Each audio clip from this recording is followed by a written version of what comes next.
It's go time, bud. Cool. Shit my dad taught me. Shit my dad taught me. Z, welcome to the studio, bro. Thanks for having us, guys. Right on, buddy. This is wicked. It's our honor to host, man. We've got, so you and I connected not too long ago online on Instagram. Pretty sure I slid into the DMs too. I think so. Okay, I'll say that out loud. And the idea was simple, man. I saw some of the stuff you were doing, and I thought, that's a dude I want to know. There you go. And, I want to know you guys too. And sometimes you can manifest that shit. There you know, go. just put it out there, and it happens. So it's So you're telling people there's just start sliding into people's DMs. so many DMs, you guys. Fill it. Fill the DMs. It's your key to success, eh? Just spread the seeds, and something's gonna grow. Listen, if I didn't reach out to like majority of the people I do, I don't think I'd have like a brand business. So You got off the balls to reach. yeah. I don't know what the saying is, but they say the mouth can't be fed if you don't ask for food or something like that. Yeah. So Yeah, and then for sure, and then just putting it out there and doing it again and again, and you got some cool brands that are putting it out there too, man. So if it's okay with you, we got a tradition on the show where we like to introduce our guests with a little chat GPT. So this is Jamie and I just phoning it in on our research, but we let chat GPT do it. So I'll read it out loud. So Z is the creative force behind DaddyDayClub, a fast-growing digital platform and community that flips the script on what it means to be a modern dad. With a bold sense of humor, authentic storytelling, and sharp creative instincts, Z has carved out a space that speaks to parents everywhere, especially fathers who are tired of feeling like background characters in the parenting narrative. I love it. That's pretty good. What an intro. Okay. I'm going to tell my wife to introduce me like this to all her friends. Every time I walk out. What would the wife say? And then it goes on to say more than just a creator, Z's a hands-on dad. He's a digital community builder and a growing voice in the movement towards intentional and emotionally present parenting. That's pretty dope. And then I know on the side too that you've got a career too. So why don't you start there? Let you do that. Tell me about what you do for a living. Sure. Yeah. I work for a not-for-profit called Support Ontario Youth. So basically, I'm their data analyst. We're funded by the ministry, meaning we have to provide KPIs and reports in order to get funded. So I basically just work with data. I don't know if you've heard of Power Automate. It is kind of like AI. I've basically automated some of my day-to-day tasks. So when emails come in, it'll basically put things in Excel for me, shoot out an email to whoever it needs to go to based like on an Excel sheet. So I do a lot of, I'm trying to automate a lot of my job, which I do. So that's what I pretty much do full time. Nice. And then you got a nightlife behind you too. And I got a nightlife, man. Been DJing for probably, I want to say 20 years. In 2026, it'll be 20 years. So that one was interesting, man. Yeah. Hanging that up anytime soon, or are you going to keep You know what with I it? did during COVID? Yeah. I went back to school to get my degree. So basically my dad was like, I will cover your tuition, but you can't DJ. I need you to be full time. I dropped out 7 times out of college. So this was like, I had to do it. I wouldn't put it that way. I'd say you went to college 7 times. Yeah, exactly. I like it. That's what my mom would say. Yeah, like doctors go for 7 years. Yeah. That's the same thing. Yeah. So You're well educated. there you go. went to Exactly. university 7 times. Man, I've like went to like for one day and I'm like, this is not for me. I think I did something like stupid. Like I've done it all. I did art and packaging, graphic design. Then I did something like ECE. I'm like, oh, maybe there'll be like girls here. And then they're like, oh, you got to change diapers. And I'm like, Mom, and you don't get paid very well. And you don't get paid very well. So that was like one day. I didn't even go to class. I'm like, this is not for me once they told me. So I went back to school, got a degree at U of T for, I think it was human resources and industrial relations, which is kind of like unions, HR, and just what to expect in the workplace and stuff like that. Sounds super exciting, though. I didn't like it, but it helped me actually break that curse of not finishing school. Good for you. Because I was surprised I did it.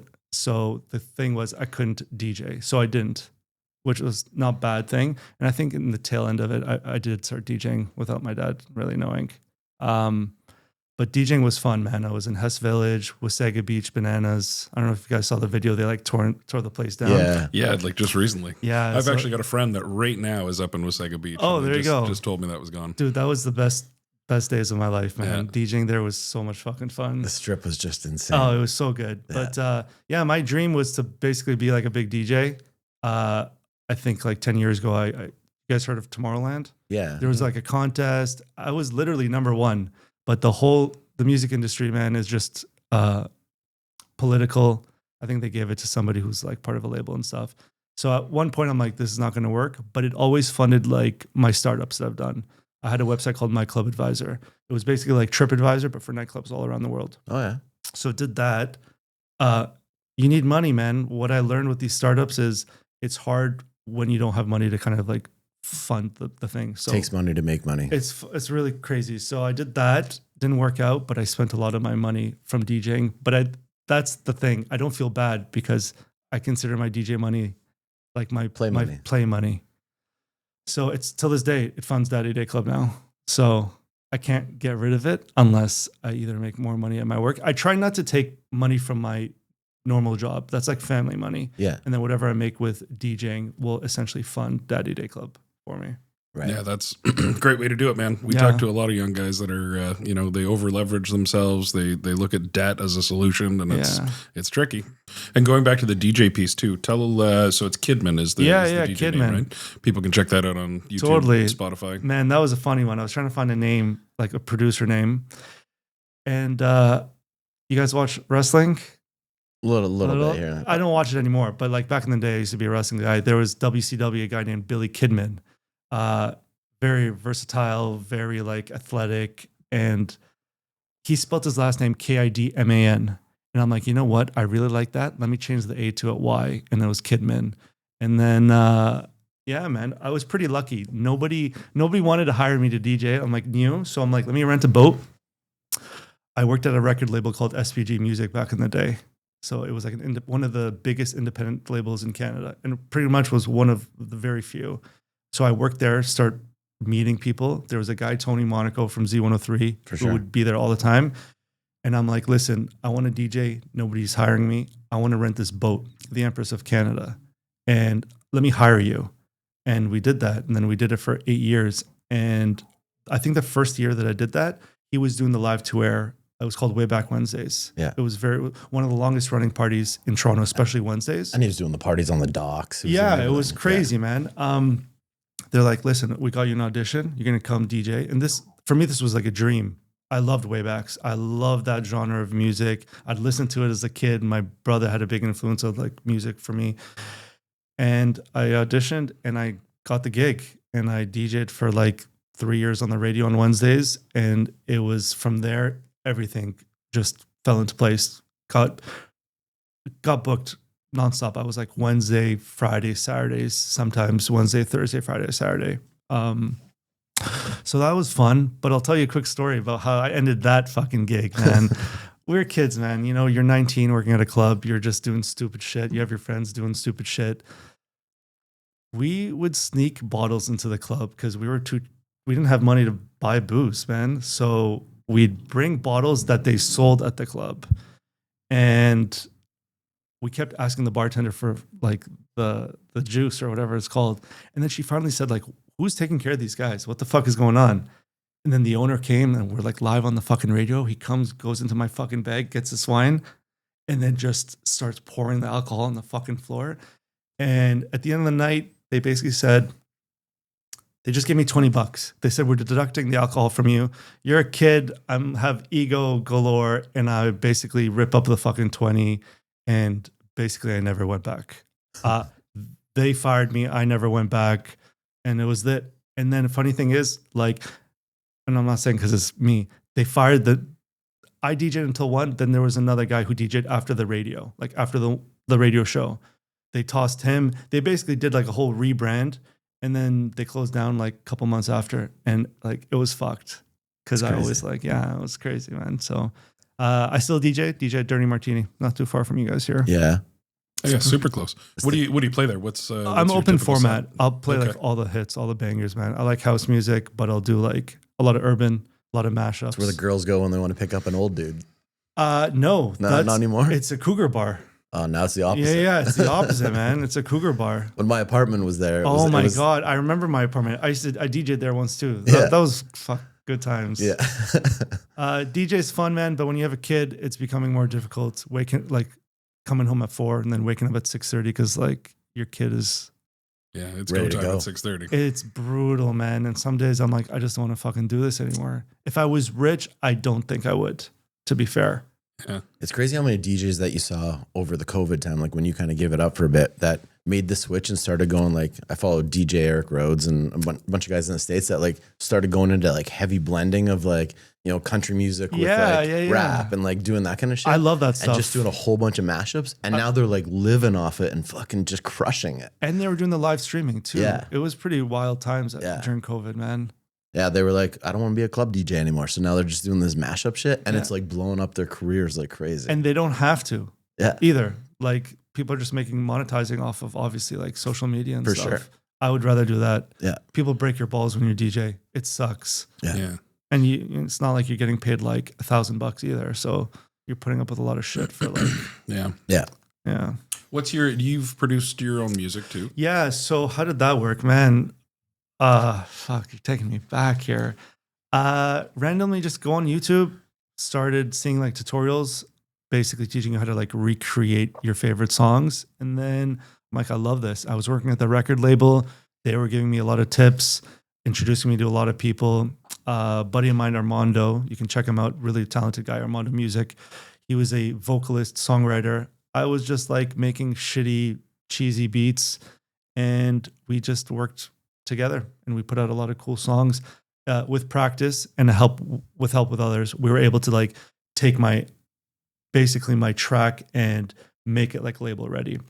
My tracks were never label ready. They're probably like 80% done. And then we need to get people to like master it and mix it. But have you heard of Armada Music? Yeah. Yeah. So they're a pretty big like EDM label. They signed my remix a couple years ago. So there's a DJ Antoine, who met with Armando. He was pitching. It's like me going to, let's just say, wanting someone on my podcast. You like kind of talk with them a lot and you build that relationship. And then they're like, yeah, okay, let's make a song together. It's basically what happened. And he brought me in with him. And I ended up doing their remix and it did better than the original. So did that. And then we did like a lot of random bootlegs, did like a Drake Take Care remix. We call it bootleg because it was never official. So never anything big, but Drake remix with some Kendrick Lamar. Yeah. Oh man, imagine. But my stuff, luckily, man, I had my stuff on the radio. Did even show B101 in Barrie. But I'm not really making music anymore. I'll do it for fun. I can't do music, DJ. It's a tough money gig, man. DaddyDayClub, work my full time, try to be a dad, try to be like a husband, family. And it was not going to happen. So I will like decompress making music if I'm ever like bored. And I live in a 1-bedroom, guys. So it's not like I can make, like when I came into this podcast studio, I'm like, holy fuck, you can do so much stuff when you have room, right? Yeah. So, yeah. So go back. You've said dad a bunch. I want to learn about dad. Tell me about your dad. Oh my God. My dad, you guys would get fucking rocked. My dad, think of like authoritarian, old school, Middle Eastern, take shit from nobody kind of dad, the strictest dad you'd ever meet in your whole entire life. Very supportive. He will give you like the words of encouragement to like do what you want to do. Make sure you're happy doing it. If it doesn't work, you can always come back home or he's got me out of like a lot of pickles, man. I've been in debt trying to do startups like many times and he's got like pretty much cleared my bank account, cleared my debt for me to be able to do this stuff. But it comes with like high expectations from your dad. Like he's strict, man. He'll fucking tell you his thoughts even if you don't want to hear it. And then he'll like discourage you basically. We were never allowed to go out past like 10 o'clock. I'm lucky. I'm the baby of the family. I have a brother and sister. Curfew at like 10 o'clock. No ends, ifs or buts. You don't talk back to your parents. We would never fucking like, I don't know. I see a lot of how people parent now and stuff. If we tried that shit on our parents, my mom would put fucking hot pepper in my mouth if we thought to talk back to her. So very loving family, no doubt, but very strict. Yeah, it was wild. And it wasn't like this new generation of dads that we are where, you're with your kid. My dad was 6 months at a time traveling for business. So it was pretty much my mom taking care of us. And my brother had a big impact on my life too. He was like my big brother dad, if that makes sense. Yeah, for sure. Yeah. What do you take away from that with fast forward to you being a dad? Oh man. Carry forward. I remind myself every day, I'm like, because it's ingrained in you now. Like the way your parents shaped you and talked to you and communicate with you, I feel like is tattooed in my DNA and in my brain. And I have to stop myself from saying, let them make their mess. Let them, although my dad let me fuck up, but they were always so paranoid. My mom always paranoid, like, oh, watch out, like, you know, that's dangerous or whatever. But instead now I try to just be like, concentrate. I won't tell her be careful anymore. My daughter, when she's like doing something dangerous, I'll just be like, concentrate. Because every time you say, oh, be careful, like that's when you fuck up. Or like when you're driving in the passenger side, like person's just like, oh, wait, there's a car. Like it'll fuck up your, I swear a lot. I'm sorry. It's okay. Like, is it going to be bleeped? Is it no, stop? No. Yeah, okay. Bro, it's called. It's wide open. You're good. Yeah. So, it's hard, man. It's hard being a parent. It's hard I saw something yesterday where it's like, you put up with your coworkers' shit all fucking day with patience and grace. The least you can do is do the same for your kid. And it's hard because obviously they're not logical and they're not thinking and they're not developed. They're a kid. Although a lot of our coworkers aren't logical. There you go. That's true. Like, yeah, no doubt. I think that's the hardest part about being dad is being patient. It's being patient, man. I have 1,000 things running in my head. And sometimes I just wish I was like an average Joe dad who didn't want to do anything. No DaddyDayClub, no DJing. Just go home, go to work, come home, be with your kid and like play video games and just call it a day and no stress. But instead you're just wondering like, you know, who am I going to get on my show? Am I selling enough merch? You know, you're trying to just make it. Trying to grind. And I'm tired of like, I don't want to make it anymore. I just want to, if it happens, it happens. And I think that's when things happen, when you just let go and just let the universe do its thing. Yeah. I think for me, I saw that with you and specifically with DaddyDayClub because I had it pop up a few different ways with a few different, we've got some mutual friends and obviously follow some mutual people too. And I saw it and I'm like, hey, that's a sign to reach out. I think, so in your own words, tell me about DaddyDayClub. What's the brand stand for? Where's it come from? Oh man, it was random. It was so random. I think I reached out to my buddy, Nick Regina. I was asking for like dad advice and stuff. And he's like, oh no, man, you'll be good. Don't worry about it. And I'm like, welcome to the DaddyDayClub. Just randomly. And right when that happened, I went on Instagram. I went on GoDaddy. Shout out to GoDaddy, sponsor me, hook it up, and just bought all the handles. I didn't know what I wanted it to be yet, but I knew that name was something. We just finally got trademarked in Canada, and I just got like semi-approved for the United States. So super pumped because that took basically since 2023.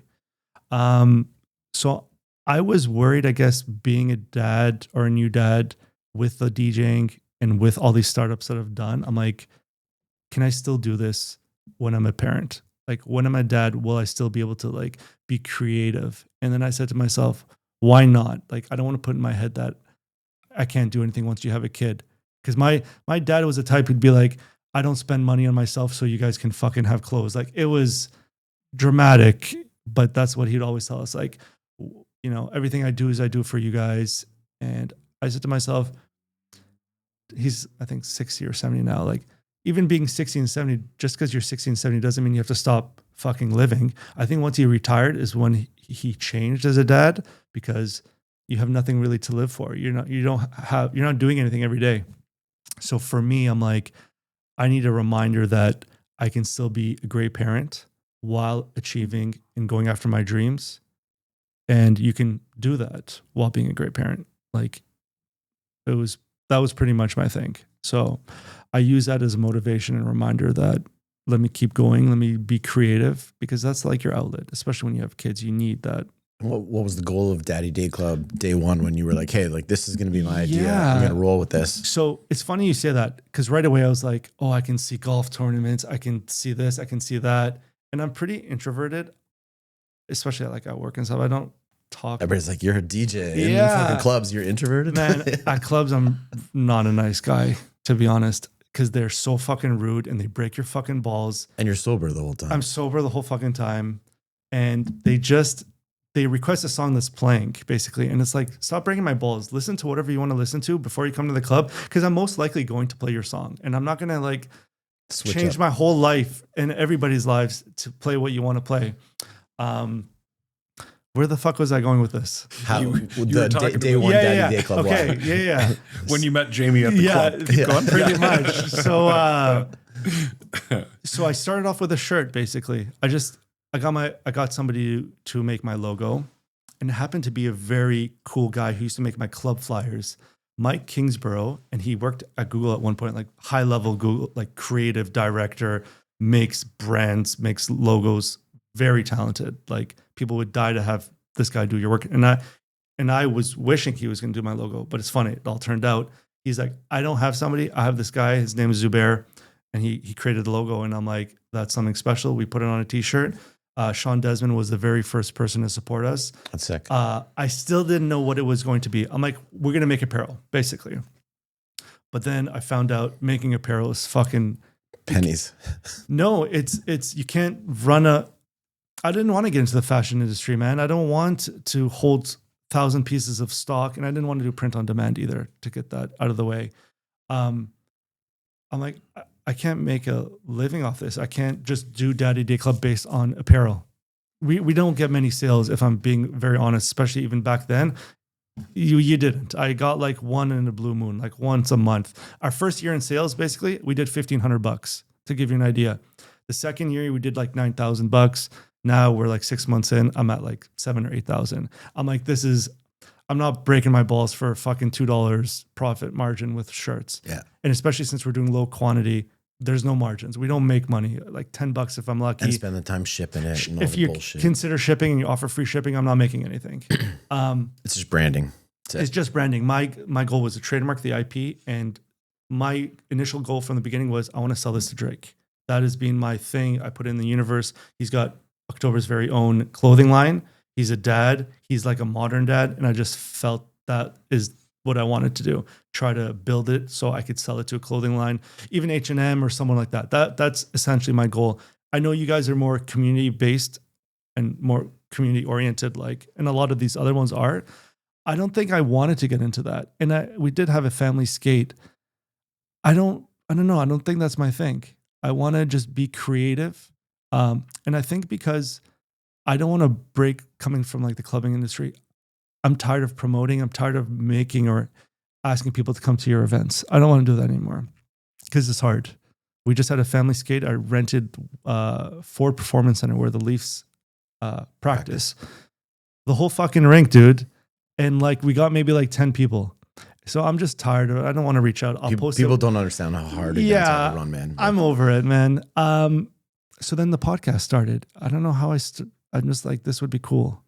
It shifted my whole mindset. I'm like, I want to talk to dads who will say stuff and we talk about things that we think of so we know we're not alone in our thoughts. Because all the time I'm like, is it normal to feel this way? And this way being like, I said this in the very beginning of being a dad. I'm like, fuck, did I make a mistake? Is this like, I was fucking scared. And then I start talking to my buddies and I'm like, this is normal. It's okay. Like it's normal to have these feelings. And having the podcast was a good way of, getting other people's opinion on fatherhood and stuff. So that's how we started. And then we were just lucky to have cool guests, man. Like off the bat, we had Jay Jackson he was a Toronto Blue Jay, but Minnesota Twins come on. And that kind of inspired me to kind of get bigger people in hopes of, I guess, making it go, not viral, but when you have bigger guests, statistically. Gives you exposure for sure. Yeah. And then we just started getting random people who wanted to be like Andrew Funk. We got Mocha from Kiss 92.5. I just had Hogan Harris from The Athletics. We had Bowden Francis. And I'm like, okay, I got to keep going. But it's also very tiring doing podcasts. You guys know, man, this is a lot of work. We got to go set up, prep. Scheduling is the worst. Cancel so many times. And shuffle around. Yeah. I'm lucky. I haven't had too many cancellations, but scheduling is just you need an AI person doing it for you because it's too hard, especially between like your other stuff that you guys do. So the podcast thing is doing well. I don't want to even say doing well. It's cool. It's okay. No, I'd say it's doing well, bro. Yeah, I like your content. Yeah. I don't think it's like good music. You don't put it out there to monetize it. You put it out there because it's your art. It's exactly. good, right? I think and that's why it's cool that you fell into that where it's like, this wasn't your goal to go out there and make money doing the podcast side of it. It was like, fuck, it just feels like the right thing to be doing right now. I think I realized you can't solely have a clothing line unless that's what you want to be, a clothing line. I didn't want to just be a clothing line because how much content am I going to make with the shirts? That means I need a lot of different styles. I don't have money to keep buying random shit. So that was the way. And even podcasting, it costs money. It's not free. Like we paid a studio around $240 for the hour. They'll edit it and everything, but you're still paying. So nothing is free. We got Miles. Miles is the best volunteer ever. Like he gets volunteer of the year. All right, can we recruit him too? It's fantastic. You know, a friend or a friend. Best volunteer is driving around in a Ferrari. Oh, man. And like, so if let's say I had a podcast studio in my house, and I don't know how I would even manage it because you'd have to like have the board beside you and stuff. It would be doable. It wouldn't cost you money. I wouldn't feel so bad. But when you're paying money into things and you don't see results, that's the mindset. You don't see results fast. You start doubting yourself. Like, but I guess the key is to consistency. For sure. Yeah. Yeah. And there's other ways too, man. Like, so to touch on a couple things you said, like just getting the boys together, getting that, you know, those words of affirmation and those words of, you know, it is normal, you're not, whatever. There's so many dudes that we know that don't have that tribe, that don't have that guy they can call who's also a dad or has been a dad. Like, think about the guys in the friends group where it's like they're the first one to have kids. Yeah. Like, where's that come from, right? And that's kind of the space we started to fill. Kozub and I, through some other stuff early on, started to be like, wow, like, you've got this generation of men right now that want to wear the word dad as a badge. Yeah. Like it's a badge of honor. It's like, you know, I'm a dad. And like, you see it walking up and down the street here. It's like girl dad. Can I jump on this? Go, man. That is what I didn't. Okay. When I came up with DaddyDayClub, well, it just came itself, but I didn't want it to be an obvious thing. Because what is DaddyDayClub? What the fuck is that? I didn't want to make apparel that said, like you said, girl dad or hey, I'm a dad. I wanted something discreet, subtle. Oh, what's DaddyDayClub? It doesn't even make sense. And I like it because like you see a lot of these clubs, marquee night, day club, all these day clubs in Vegas. And that's when I was DJing, I used to do a lot of day parties and I really liked the day clubs. So that's why I really love DaddyDayClub, but I didn't want to have a company where it was like, and no offense to them, and they're doing wonderful, like Dad Gang. I didn't want anything that's just in your face that said, I'm a dad. Yeah. It's that catch-22 because like even with Burlington Dads, right? Like our original logo from 12 years ago or whatever was a logo that said Burlington Dads on it, right? It was this one. I saw it. Yeah. Then we switched it to this like 6 years ago and we went like 3 straight years of this. What does that stand for? So it's B and D, right? So Burlington Dads. Oh, I like it. So it was Burlington Dads strong. Very cool. But nobody knew what it meant unless you were a Burlington Dad. So when you'd be walking in the mall, because we probably sold, I don't know, in the 3 years we did that, we maybe sold like 20 grand worth of hoodies. Good for fucking you guys. Because we got a group of like, back then it would have been like 4,000 members, right? So like everybody buys a hoodie every couple of years. How the hell did you guys get that many members? We're up to 6,600 right now. 6,600. Sorry, what's a member consist of? You pay? You're just nothing. Part of the club? You're just part of the group. Yeah, you join the Facebook group and there's 6,600 members. Very cool. It's a private group. Yeah. Where the fuck is my invite? How do I get part of this club? Now he's working in Burlington. Yeah, you're working in Burlington. So. Can I tell you, I think we're moving to Burlington. Oh, yeah. Yeah. We're actually looking at a few houses. We put in an offer, didn't go through, but my daughter's going to go to school in Oakville. Let's go. So we're going to be Milton or Burlington. Oh, I'd say Burlington all day long. Yeah. I've lived in all 3 of them. I work in Oakville a ton too, but Burlington all day long. Okay. First house I bought was Milton. Okay. First house I ever rented was in Oakville, and now I live in Burlington. All right. It's no disrespect to those other cities, great cities, but man, Burlington's awesome. But back to this, like, and Oakville's a stone's throw to get your daughter to school. It's so close. Yeah. That's what was cool about this though, because then you walk through the mall and you see a guy wearing a BD or just the BD hat that didn't say Burlington Dad. Conversation and starter. they'd be like, "Hey man, like Oh, that's cool. Yeah. Because it was like that undercover thing, but like it's hard to brand that and grow your brand when you're trying to kind of be not the brand, right? So we've gone back to this. Like now, you went cool. Now we've been that because now we're like, hey, like to do what we want to do on a bigger scale, we've got to brand it now. Yeah. That's really cool. And, you know, people always give me that advice. You know, I created a subreddit, just the name DaddyDayClub, but I don't have that energy to create that community. I want it pretty much, DaddyDayClub can mean something different to you than it means to you. So it's more like, let it be for you and you guys take it and do what you want with it. But for me to create a community, I don't have the capacity to do it. You got a taste of it with your skating event. Oh, yeah. We run as a group. I'm saying I'm talking about a bunch of guys, 4 major events. And then almost every month we're either a part of an event or a smaller event. I couldn't. It's insane. But it's because there's 6,600 men, right? And in May, we legitimately ran 3 of our own events and we were part of 2 others. Like it was fucking. How long did that take to get that many members? So it started 11 years ago, and it was a bit of a slow crawl at first. It was a Facebook group. It was run by some great guys. It was just about the neighborly stuff. Cool. Like, I need a tool, or hey, who's our plumber, or like that kind of thing. And it lived in Facebook, and then it started to grow. And then we decided to do this event called Founding Fathers, which was probably the first tipping point where we all kind of said, okay, this could be a real thing. Let's like put some energy behind it. So we had an event. And it was like 500 members back then. Yeah, which is still pretty good. Yeah. And we did, and we actually the branding side was pretty fun. We had like this camo hat that everybody got, and it was a subtle logo.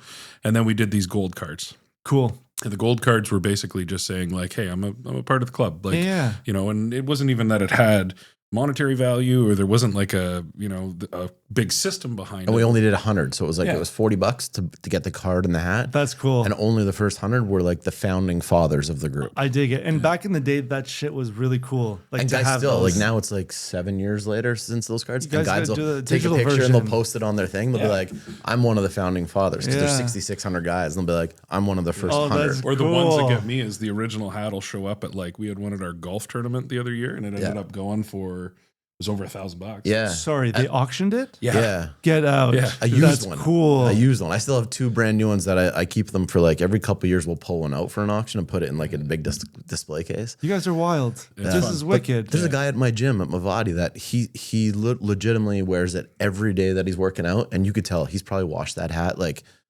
100 times because it's so worn. But the hat's like 7-8 years old. He wears it in Mavati every day at the gym. So I told him one day, I'm like, hey man, like, I've got a couple extra ones of those.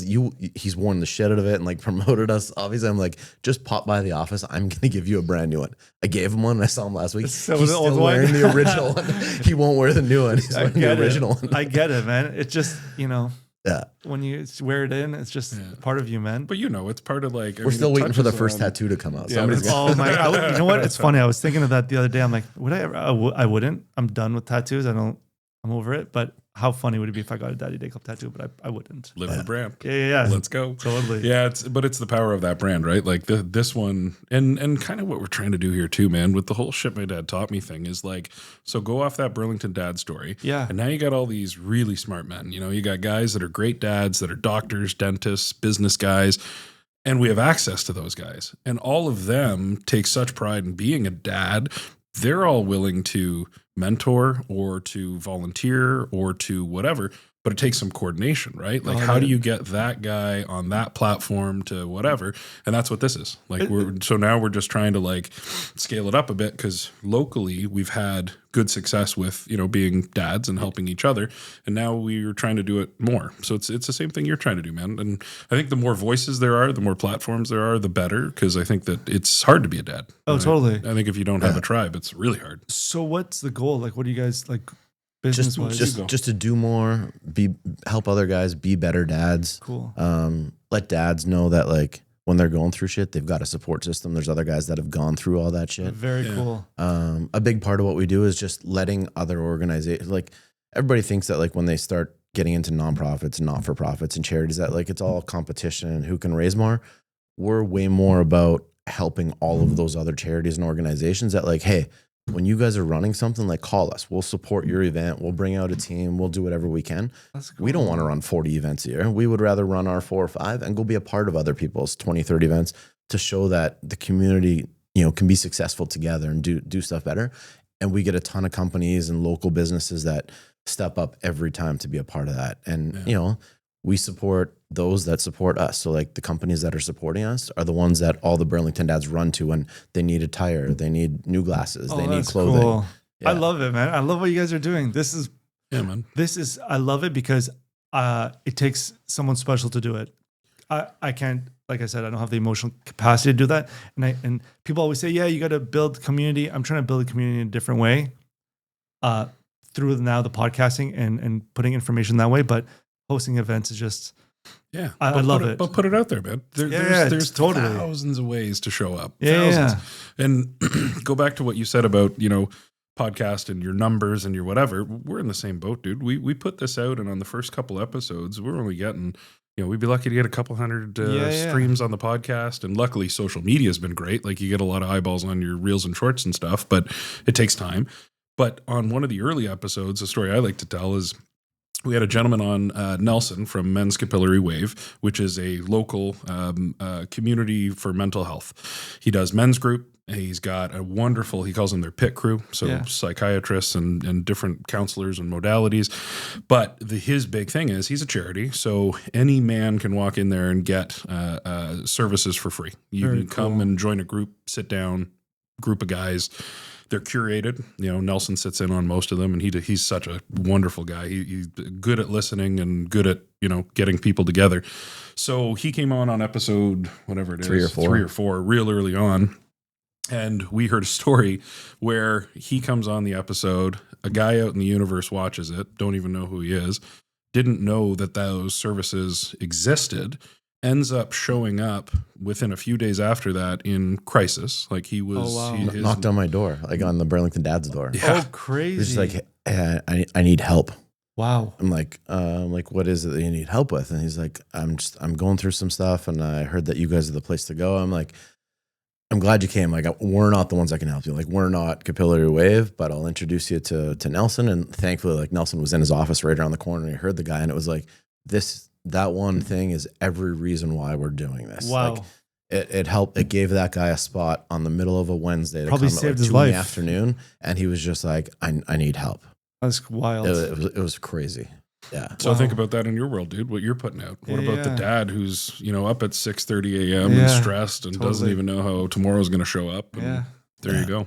That's so wild. it is that easy sometimes. It is just about. You do got to come see a cool, successful event though. Like June 21st, if you've got nothing going on and you've got your kiddo. Is that Friday?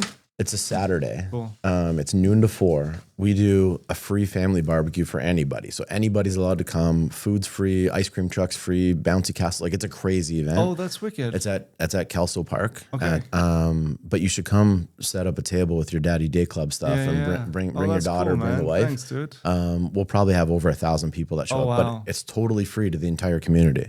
Good for so you guys. We get a ton of people that show up, and it's a blast. Last year, it pissed rain the entire time. We had 500 people show up. That is wild. And they just enjoy it. They're like, fuck it. Like, the bouncy castle was soaking wet. Kids are just soaked, running around with their socks just fucking covered in water. So how do you guys get funded? I know you're.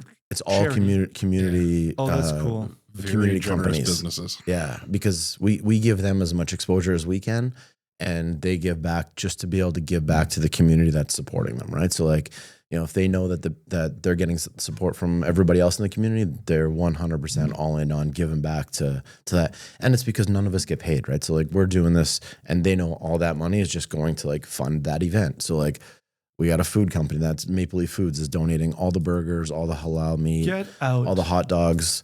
And then one of the restaurants, QB's, is donating like all the hot dog and hamburger buns and all the condiments. And so, like, it's literally costing us nothing, but 1,000 people are going to show up and just have a crazy. It's basically like a fair. Yeah. Do you have to give them charity receipt? Is that the exchange, or doesn't work like that? No. So we give them a sponsorship receipt. Yeah. Okay. Because we're a not for profit. We're not a charity. Yes. Okay. So we give them a sponsorship receipt. So it's still a tax write off for them for sure. Because, like, for a company, a charitable tax donation or a sponsorship, like marketing expense, it's the same write off for a company. So what is that sponsorship write off? What does that mean? You have to have a business. It's basically just an expense. It's an advertising expense. Yeah, like if we said, okay, you're founder and owner of DaddyDayClub. If you want to come out and be at an event for $500, we're going to give you a table. You're on our newsletter. You're on our social. You got a post after the event, whatever the package is. I'll give you an invoice for $500, and if you want it, you'll pay it, and that's the end of the day. So for you, it's a marketing expense. Understood. Yeah. But for us, it's like that's how we keep the lights on. That is sick. Yeah. I don't know how you guys do it. Lots of people, lots of time. But like anything, I mean, you're going to get a small handful of people that do the lion's share of the stuff. And you're still going to get hate. Trust me. Like, we still got people that bitch about stuff online and complain. That's the worst. There's always jealousy and there's always haters. God. Yeah, I don't know why. And you just take that to like, every time that happens, we just try and turn around. Hey, like maybe you hate us, maybe you hate what we're doing, maybe you don't trust us. Come on out to the event. Like come check it out. You want free tickets? We'll let you come for free. Just come check it out. Be a part of it. Keyboard warriors, man. Yeah. That's the big thing. Just get people out of their heads. Yeah. Because that person's probably going through some shit. 100%. So you know what? Like I get it. We get it. Every so time. Come out. Come give us a hug. Come give us a high five at the event. Needs a hug. And come see what it's like. Yeah. That's how it goes, man. Yeah. So you as a dad, I want to talk about you specifically and the way that you're parenting these days. Man. What's your priority? It's to be present. It's and where I'm going with this, and the big question is your kids are on this podcast in 20 years. What are they going to say about their dad? That's crazy. I like that question. Yeah. Oh man. I don't know. I think every day I try to remind myself, because parenting is hard, man. Like you don't know if you're doing the right thing, and you won't know until a certain stage. And sometimes, I'm not saying it's too late, but you could have already caused, I guess, damage to your kid. I guess my priority is to be present, which I am, but you can always say, can I be more present? I try not to have my phone on me. Obviously, there's times where you're on your phone because you're doing 20 million things. Your parents are getting older, relying on you, asking you to do stuff for them. You're doing 8,000 other things. So if you ask me today what I could do better, I would like to not use my phone with her, not even have it present.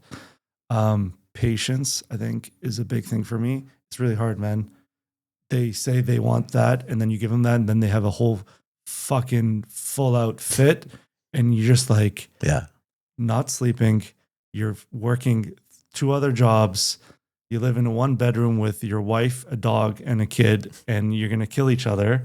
We did that for like pretty much since 2021 because we didn't know what we were going to do and all that stuff. So now when we move, we're hoping that will alleviate all of the chaos in the house. But I think the scariest part for me is when it's too much in terms of like helicoptering your kids. Like my parents helicoptered us, man. It was bad, but we came out really good. I didn't drink until I was 19. We didn't do drugs. Like I think I smoked like a half puff of like weed once and didn't like it. But then I got into it once I basically moved out. So we never fucked around with my parents, and we never really got in too much trouble. Yeah, like I screwed up the car here and there, blew the transmission and stuff like that. But we didn't throw parties in their house, and we knew there was a line of respect in the house. But I don't know if that would have been the case if they let us do anything we wanted nonchalant. You know what I mean? Yeah. So I just don't know. We try to teach our daughter. She's 4. So how much she's going to learn is different within, like, while she gets older, she'll have to learn new things. But I don't know, man. I don't think there is a right path either. So I think dads and new dads like you that are young, you overthink it too much. Cause I look at, I've got 3 boys. My youngest is 6, wild, 6, 12 and 14. And they're all so different. And every one of them, I don't want to say we've parented less as we've had them, but we've become less helicopter parents as we've had them. And you see the difference in all of them, that it's like, no matter how we would have parented them, they were still all going to turn out so different anyways. Fair. And now for sure, there are wrong ways to parent kids. I'm not saying that there's not, but I do think that new dads overthink it like crazy, and they're too hard on themselves because, there are the right things to prioritize: time, patience, give your kids as much time as you can, be as patient as you can with them.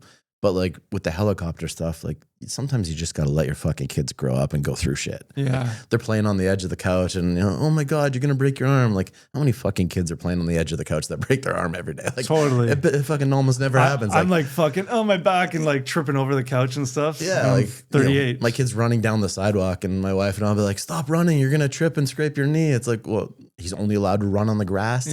Fuck, give your head a shake. See, that's what makes me paranoid. They run out and it's their cars and all that shit. It's just I don't know, man. My dad threw us to the wolves. So my Yeah. dad was like the opposite of you. He was like, if you're gonna drink, you and your friends are drinking at my house when we were like 13. Oh, I'm jealous, man. Don't be jealous, trust Yeah, me. my dad, there was no alcohol in the house, man. Once sneaked in alcohol, and this is like now 19. Dude, if you want to see like someone's disappointed face, that was like the life-changing moment. It was fucked. I was scared. I was fucked. And it wasn't even me drinking. It was my buddy. I don't drink beer. I fucking hate beer. But it was the scariest thing ever, man. So I like it. I like the fact that like I'd rather have you at home rather than the streets. Yeah, the good side of it was like I was open with him about everything. Yeah. The other side of it was like he wasn't a very present dad for a lot of the shit that was meaningful for being dad. My dad was like super stubborn, but he was also like, if you're gonna do shit, do it at home and Cool. tell me about it. You know what I mean? So like that part was cool, but he never came to a baseball game. He was never home or around for that kind of shit, right? Yeah. But when it came to drinking, drugs, lies, bullshitting about school, like if you're not gonna fucking go to school, tell me you're not going to school. And let's say Because he was gone 4 or 5 days a week anyways, right? Got it. Yeah. So like I think like don't be so hard on yourself, man. Yeah. You're doing a great job, and tell other new dads the same shit. Like don't overthink it, man. Like enjoy it. Just be present and enjoy it. And then I find out like what I'm doing is fucked. I'm like, okay, don't do that. Don't do that. I take it back a bit. Yeah. I think we're going to stop at 1. We're not going to have more kids. Yeah. Yeah. You know, I know myself. When you know yourself, like Seth Rogen's like, I know myself. I don't want any kids. If you know, you know. And I think 1 for me is enough. Yeah. And she's everything I ever wanted anyway. So it's like, let's just take, because you don't know what you're going to get. And I know that's a stupid way to live life where, I'm not going to have kids because, who knows how they're going to turn out or if they're going to have, disability or whatever and make your life. No, because you're also thinking, it's not selfish because Yeah. you're also thinking about the child that you have. Of course. You don't want to take away from them either, Totally. right? Yeah. Yeah. That's a fair choice. And I want to give her everything, not everything, but I want to set her up for success. And if you have more than one kid, you need the money or the resources or the support, or some people, man, you can give them everything and they don't want it anyways. That's what my dad says. My dad's like, don't be so focused on what Sophia, she might be a fucking hipster and just living her life, backpacking and doesn't need all the things that you think she needs. So like move that shit and she'll be fine. Don't worry about it. Cause I'm like, like inheritance. I want to make sure she's got money and all that. He's like, don't fucking worry about that stuff. It's not a big deal. Yeah. Back to Chris's question. What in 20 years, what do you want her to look back and say, hey, this is who my dad was? I want her to say that I was present and we had fun. Good. I think that's the coolest thing. We have a blast. We do like bedtime. I do fucking wrestling moves on her and shit. Like Stone Cold Stunners. We like pedigrees. I love it. That's awesome. Yeah, it's fun. So I think presence is the most important because that's the most valuable in my opinion. You can give them, finances only help. They don't actually solve any, and it can be very like you can fuck up and you have to keep doing it. Like you have to keep paying to get them out of whatever, like their problems. So that's not really manageable is what I would say. But yeah, I hope she would say I'm a cool dad. I think she would. I know she does. I know she would. She tells me, she's like, you're cool. Thanks. Yep. Yeah. Yeah. We got Father's Day tomorrow. Any plans? Probably my brothers went on vacation. My parents are on vacation. My sister's going to Montreal. So just probably go to Joey's. Yeah. All I want is peace and a burger. That's sick. That's So I did We're this. simple guys, man. Yeah, I don't want much, guys man. don't want much. Yeah. Mother's Day, women want it all. They Yeah. want everything. We're like, I don't need it. just give us some family time. Let's go chill out. Yeah, Let's go to yeah. the park. I did this thing with Ninja Kitchen. So tomorrow I got to do this whole shebang. They sent me, this is pretty cool. I saw this on your Instagram. Yeah. I'll say this is my kind of second sponsor. The first, we got 47 Brand Canada to sponsor our podcast, which was cool. So that was my first like sponsorship, but this is more bigger deal. They basically paid me and gave me product to make that video that you saw, but then I have to post these stories tomorrow and get the contest ready. So I'm kind of dreading it. It's just, that's what I mean, man. That's only one of me, man. Yeah. I can't do everything. So I got to post a story tomorrow saying, hey, this contest details, and show them doing shit. I don't know. They don't know what they want and I don't know what they want, but that's pretty much, I got to bang it out tomorrow. Yeah. Well, good So- for you, man. We'll get behind you any way we can, man. Appreciate it, Jamie dude. and I have had this talk. I fucking love brands that want to be a part of this dad's movement Yeah, that will spend a little money in good faith. Yeah, so if we can do anything, 100%. it was Ninja, you said? Ninja, Yeah, like the appliance brand, Yeah, right? they sent me a cooler and they sent me this like pizza oven, and they're like, Sick. we want you to do the crazy part is these companies think, first of all, they think you live in a house. Mhm. I had to shoot in my brother's backyard. They think you have a family because you don't know if someone's divorced. Yeah. And it's like, fuck, I don't have a house. They just assume you're the textbook. Yeah. It's like the American, what do they say? Living the American dream. The American dream. So, yeah, it was my first thing, but I think I did pretty well on it. I think it was not bad. Is that a boy? If you need Yeah. a backyard to shoot it in, you can shoot it in my backyard. Oh, for sure. Oh, Yeah, we 100%. Either of our His places. or mine. Yeah, let's Yeah. do it. I got a Pool, big, hot tub, barbecue, Oh, whatever. shit. Yeah. Okay. He's got a half court in his backyard. Come on. I do. Okay, they picked the wrong dad for this it's a ninja Raptors half collaboration. court too. Oh, is it really? Yeah. That's sick. You got to show me pictures after that. Yeah, it's on. Actually, it's one of the pinned stories on my personal Instagram. Okay. It's one of the top 3 pinned ones. My whole backyard. Oh, cool. Yeah. That's dope. We're a little bit older than you. That's yeah. See, man, like, I'm not going to Got to say. get your ass to Burlington. Yeah, that's it.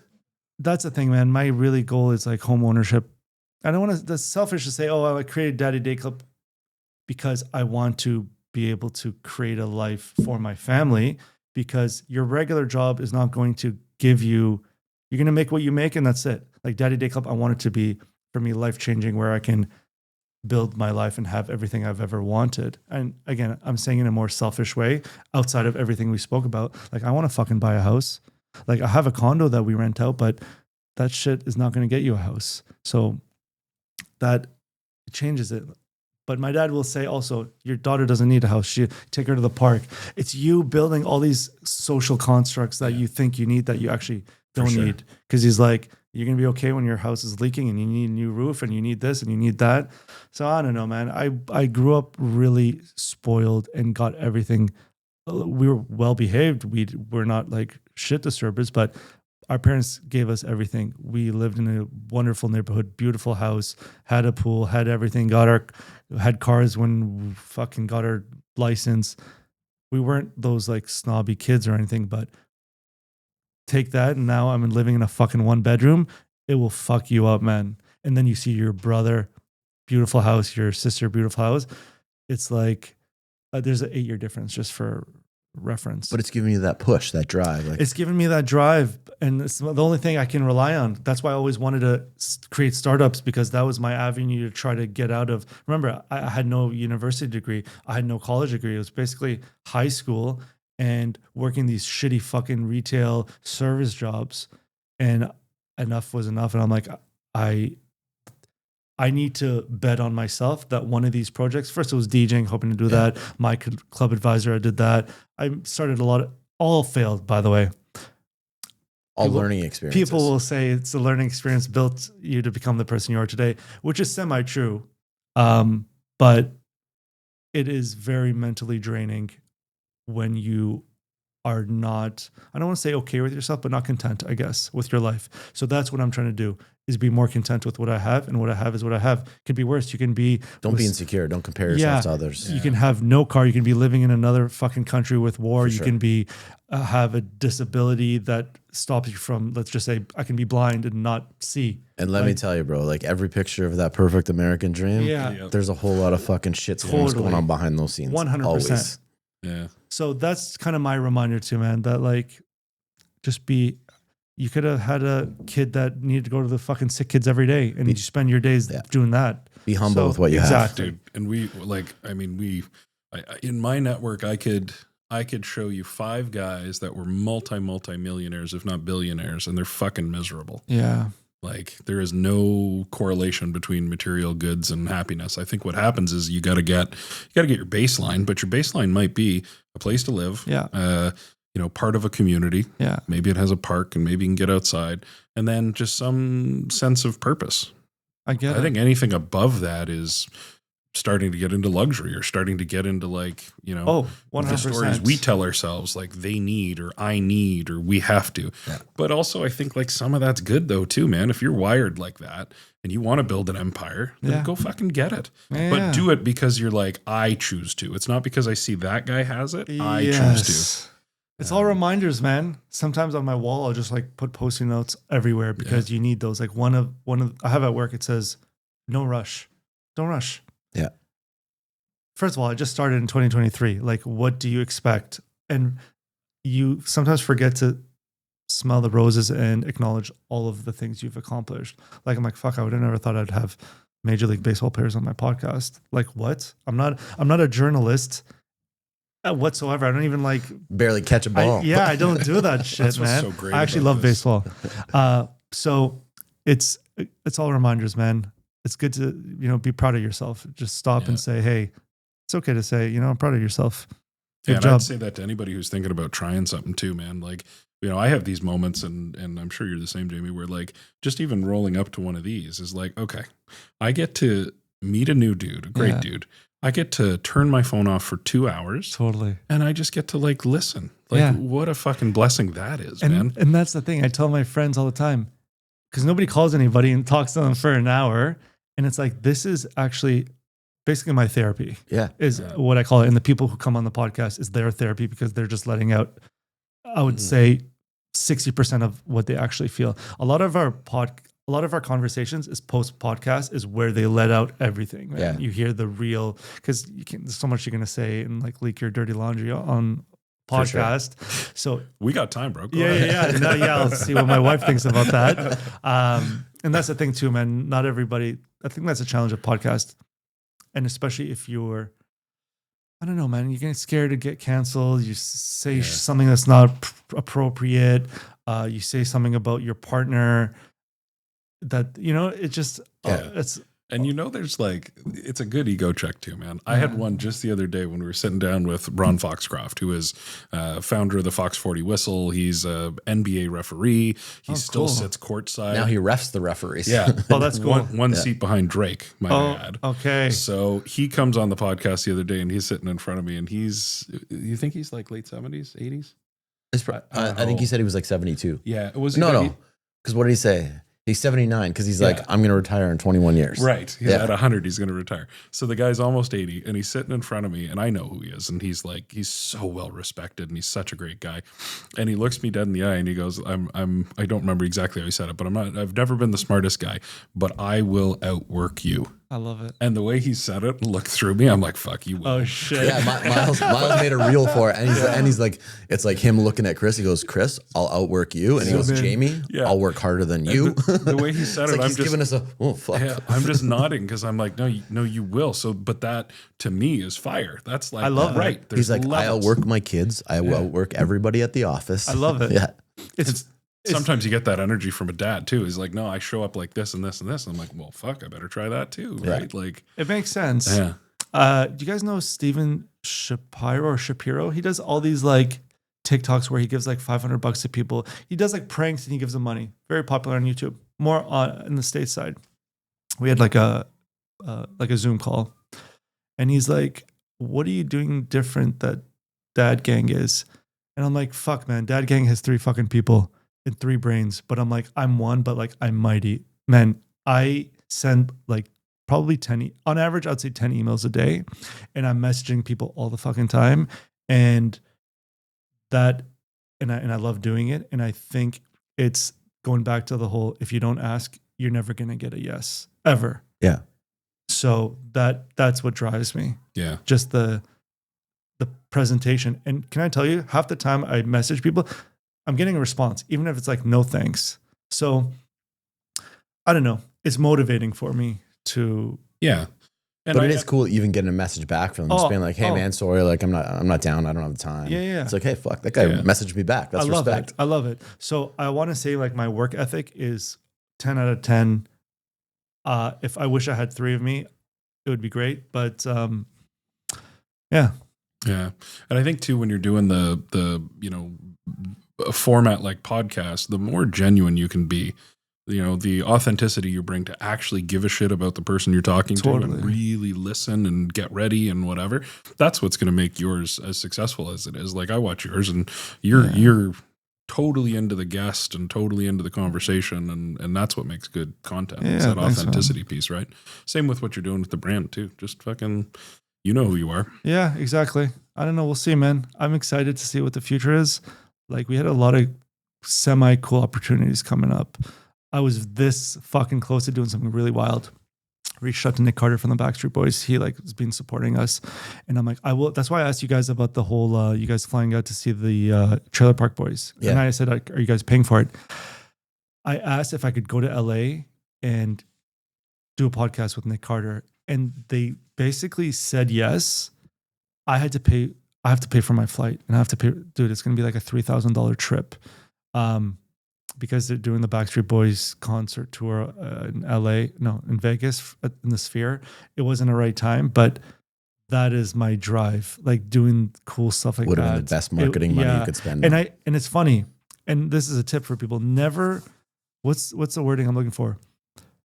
Always go for what you want and don't settle for less, because they came back to me and they said, listen, he can't do it. He's just getting rocked. How about we do a Zoom call?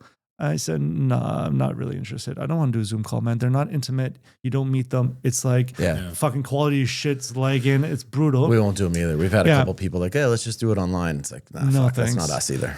And I like put my foot down. I'm like, no, it's okay. And I told my wife, and I'm like, I swear to you, I have a feeling they're going to email me back. And they fucking did. And they said, listen, we're still trying to make this work. So let's do it. So it's a waiting game, but that's like my hopes. Good for you. I hope so. That'd be a great guest. Yeah. Yeah, that's why we put the time and energy into this place. Because I'm just like, we're right downtown. Totally. It's a beautiful house. It's a beautiful studio. Because I think it's like, you're never going to have the depth over a Zoom. Yeah. It's just not going to happen, man. Not at all. And selfishly, like, I want to meet somebody. I want to know what they're about. I want to like relationships, you just man. Can't do That's that. how you'll do it. Face to face. Going back to what we were going to talk about. So this is what I learned doing podcasts. And this is where my dad and my brother's brain come in. And normally you don't want to listen to this like hard criticism, but basically, and they did this with everything in my life. They always, I don't want to say made it challenging, but they wanted me to do things the right way. Like even me trademarking my stuff was a very big deal. I did it myself for the Canadian one, and I had to hire an attorney for the US one, but they were always like, don't buy shit and don't start anything until you protect your IP basically. But specifically what I was going to tell you guys is contracts, like for podcasts. You need a contract, dude.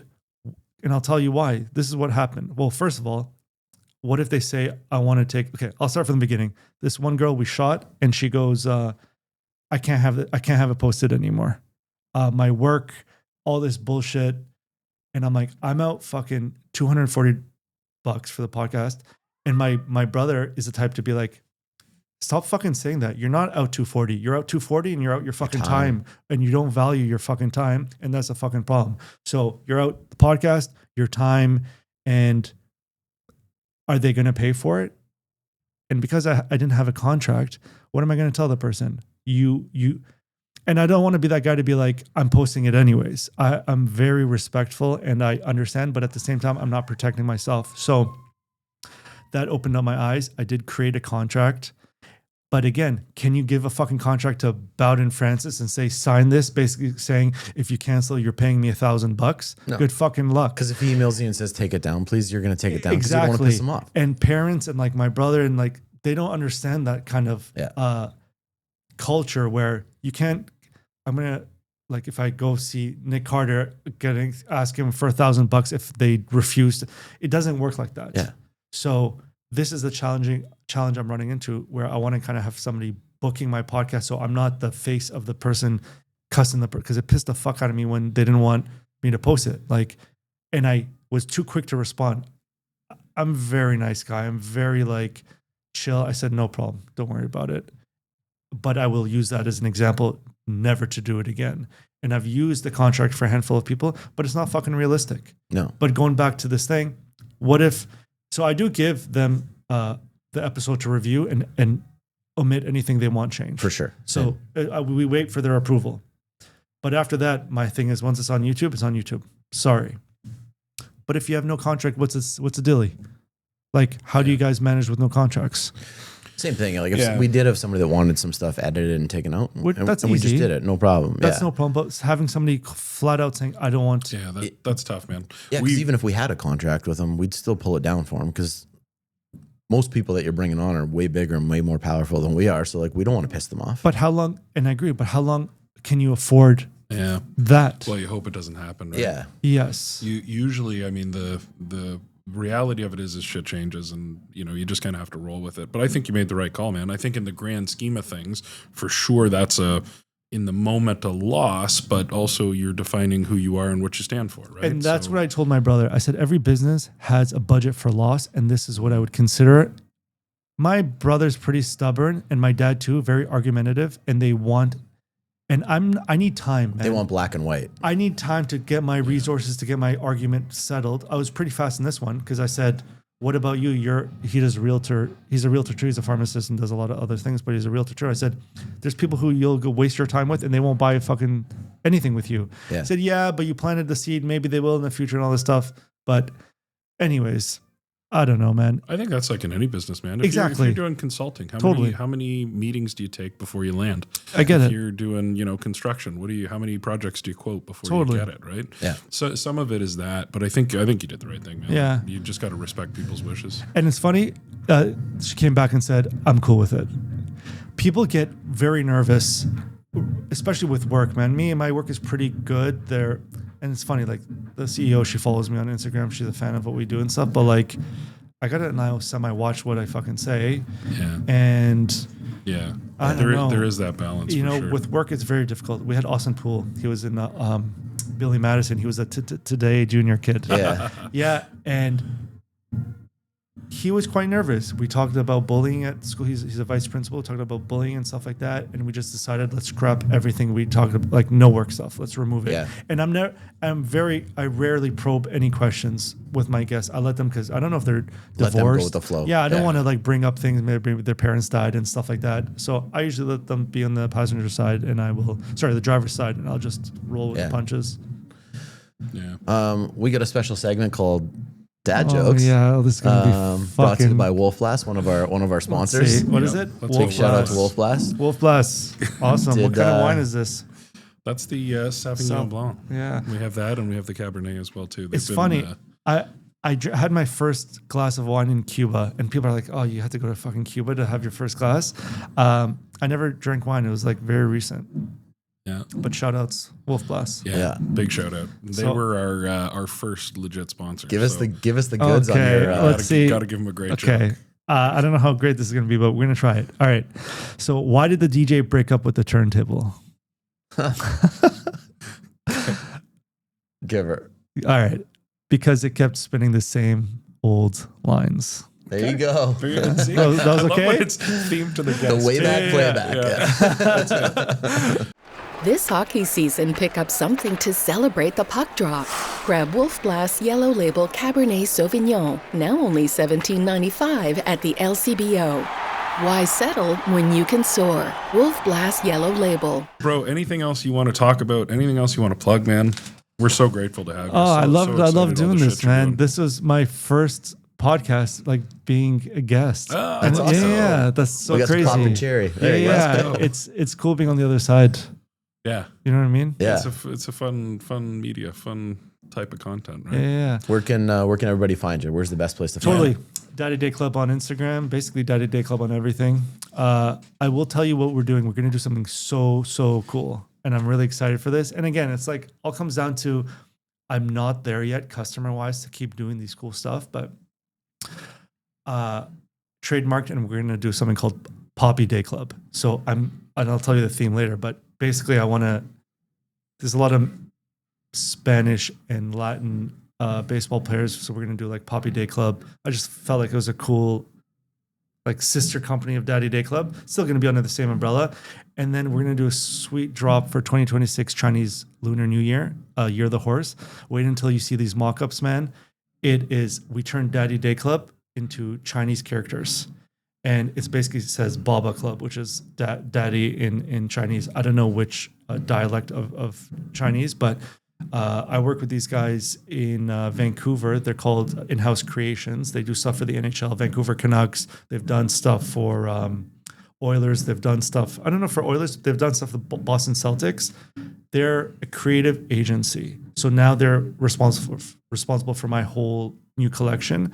And I love their work, man. I'll show you guys this sneak peek. Super excited It's to see it, man. so fucking sick. We want to we focus on brand packaging. We want to put out like a red box, like inspired by like the Chinese culture and the red envelope and stuff, and do a drop for Lunar New Year. So I reached out to WME agency. I stopped doing it, but we were very big on influencer marketing last year. It didn't really work for us. I would never do it again, if I'm being very honest. But WME agency is a very big agency. They do like Mark Wahlberg. They do WME, like basketball, all big guys, like all the biggest basketball stars. So we pretty much supplied a lot of stuff for them for Father's Day. And I showed the mock-ups to like basically the director, and I want Jeremy Lin to be the face of that drop. Yeah. He's a dad. And he's Chinese, and he played for the Raptors.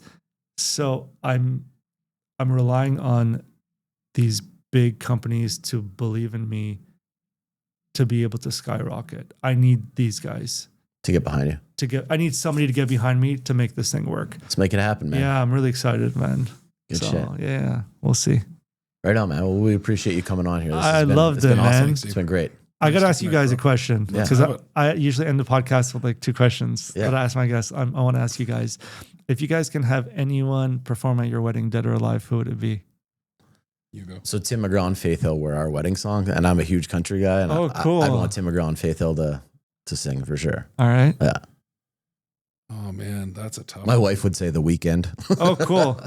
Yeah. It's And then she'd leave me for him for sure.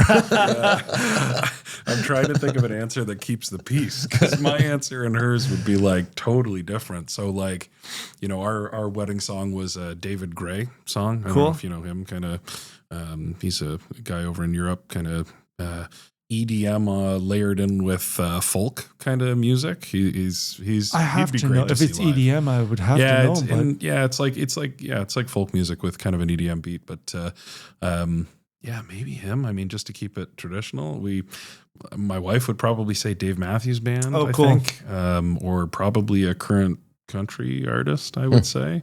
But I don't know, man. I like a lot of great DJs too. Like I know a guy named DJ Bangs who's over in he's in Germany. I thought this guy was going to say DJ Kidman. I was like, He's- right yeah, on. DJ yeah, was that the answer? Wait, Yeah, go yeah, I'm again. kidding. Miles, Yeah, run no. it back. Yeah. Kidman. DJ Kidman bangs. No, he would be. I mean, because he's got big shout out to him. He's if you see him on Instagram, he's all about those big mixes. Like he cool. does really cool live sets. So he'll go on and he'll live stream for 30 minutes, and he's got his deck, and he just does it seamlessly. Oh, that's So cool. it's like super talented. Jumping on that, what I want to do, and again, I don't have the capacity, but I'm very close to doing it. Daddy Day Party. I want to throw like a DJ event. Oh, we could help with that. Let's do that in Burlington. But here's the key, man. This is my problem. My brand is focused on dads. Like I love my kids. I say kids just easier. I love my kid, but I want to break. This is more for like The dads. parents night out or parents day out. Yeah. Leave your kids with somebody, and it's just for us. So I would love to do it. And I already got like the handle, but Daddy Day Party. I was trying to get like a lineup of dad DJs and just like dad oriented like lineup and stuff like that. So that would be fucking sick. I think it'd be cool. I just don't have the capacity to invite people, man, because with the whole boat cruises that I've done, promoting is hard and it's a lot of work, as you guys know. Yeah. And then you don't know the outcome, and you're like, oh, if 100 people or 50 people show up, it becomes like just like fundraising. I stopped doing it. Yeah. We were donating a lot of our proceeds to like different charities. We did like Mount Sinai and stuff. But if you only raise $100, then you feel like it's not enough. And I'm like, fuck this. I donate on my own time, on my own dollar, and I don't want to fundraise. Yeah. So it's very, I don't know, mentally challenging. We got to call out the background noise too. Can you hear it through the headphones? I bet a you they're going to little hear bit. it. So if it sounds like there's a marching band going by right It's now, because it it's is. because there's a marching band going by. No, that's the fucking closeout music. It's just been running for a while. Yeah. Miles is like, all right, guys, shut this shit down. that's Let's right. go. And I got to ask you one more question. Go, Is man. that a tattoo ring? Yeah. Oh, very cool. Yeah. I'm not, I don't like to wear anything. I don't, Like to, in our family, none of us wear rings. yeah. I like it. You guys Yeah, we too. got matching hearts. Yeah. Yeah. That's, I just, it just was easier just to Yeah. What are you guys up to for the rest of the day? It's going to be, so we got Sound of Music Festival going downtown Burlington right now. So I'll Cool. probably walk around that and see it, go get my kiddos, hit the gym, and that's about it, man. Yeah. You? Off to kiddo soccer game right now. Oh, wow. Yeah. I know I asked you guys, but what are the chances I can get a donut? Will it be very hard? Should I just not do it? The lineup will be insane.